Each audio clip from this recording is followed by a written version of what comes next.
central kicking in. Well, populist handouts work a miracle again. It's Thaksin's fourth consecutive victory since he founded his first political party, Thai Rak Thai, in 1998. But this time, Thais have handed the Pheu Thai Party, or Thaksin camp, only a slim mandate to govern the country. Thai newspapers come up with their historic coverage the next day. Thais queued up in a long line to decide the future of the country that is deeply divided. Komchat looked in its bright red bigger headline than usual, screaming, First Woman PM. Thaksin will not return if he is to be sent to jail. Apicit accepts defeat. The paper also presents a commanding front page editorial that urges the new government to step beyond Thaksin in order to bring about national reconciliation. It says the new government must not abuse its mandate to act on its whim and fancies by granting Thaksin clemency and whitewashing him, transferring officials who refuse to side with them, and harassing businesses of political opponents. Pheu Thai MPs, are you listening? Thai Post main headlines blare out. Thaksin resurrects. Pheu Thai wins landslide. Cinderella Po rises to become first woman PM. Wondering why Yingluck is called Cinderella? Well, in the fairy tale, Cinderella gets to hop on a magical carriage. It is because of the fact that Yingluck has risen to the country's highest executive post merely in 6 weeks after her political debut. Thai Post front page summary of what happened and what will happen invoke a looming fear of turmoil. The paper says Pheu Thai has received the mandate outright. Thaksin forms cabinet on television with Chat Thai Patana and Chat Patana Pheu Pandin to resurrect Thaksin regime. First task is to change the bureaucratic and justice system, claiming morality has been deprived of the institutions because officials buy their way to higher posts. Did the voter turnout yesterday break the record? Well, many had to line up in a long queue. Bangkok saw a high turnout of 71%. Thai Post says more than 30 million voters cast ballots. There were 47 million eligible voters, and Election Commissioner Sotsi said she believed the total turnout would be over 80%, but she was wrong.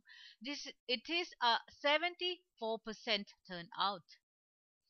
Even though it's not a record breaking, it's refreshing, isn't it, to hear that Thailand democracy on this aspect is flourishing. It was the 2005 election that attracted the country's highest voter turnout of 80%. If you remember, it was this election that Thaksin led his Thai Rak Thai party to win a landslide re-election, sweeping 377 out of 500 seats. It was a lesson for several pollsters after reporting exit poll results over Pheu Thai landslide victory in Bangkok that turned out to be a huge mistake. Komchatluk says Democrats won hearts of Bangkokian, sweeping MPs in 23 constituencies, a slap in the face of every pollster. Well, they blamed the lack of samples as the cause of their wrong reports, saying Democrat supporters are not accessible, whereas Pheu Thai supporters are politically expressive and were more willing to speak their mind. Thairat's main headlines scream, Apicit concedes defeat. Yingluck forms government. In fact, Apicit today has already quit the Democrat Party leader post and refused to answer if he will accept to be re-elected. Yesterday, after Apicit congratulated Yingluck upon learning the election results, not long after that, Yingluck came out to make her statement.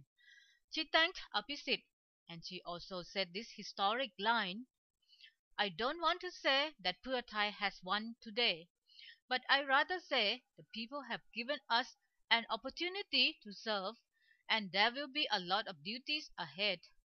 Well, does this sound reconciliatory to you? If she had reiterated victory and defeat, that would have led to the atmosphere of conflicts that our country wants to do without. Puchatgan's Pa Pradendron presents an article entitled Democrats Must Blame Itself and Pheu Thai Must Learn from Its Lesson. The columnist says it's time for reflection for both major parties. The Democrats must realize that its defeat is caused by failure to stem price rise, inflation, corruption, lack of decisiveness, and favoritism regarding transfers of bureaucrats. The Pheu Thai must learn from the past that beset its predecessors, the Thai Rak Thai and the People Power parties, and exercise its legitimacy in a way that can take Thailand out of conflicts and violent crises. Well, already Thai Post's Excite cover story has presented a rather gloomy prediction by two noted astrologers. Its headlines say, frightening, country's fate doomed, political change in 6 months. Pinyo Pongcharan and Konharit say the country faced a major change at the end of the year as country leader leads the country towards disaster. Let's pray things will not turn out to be so bad. Bye.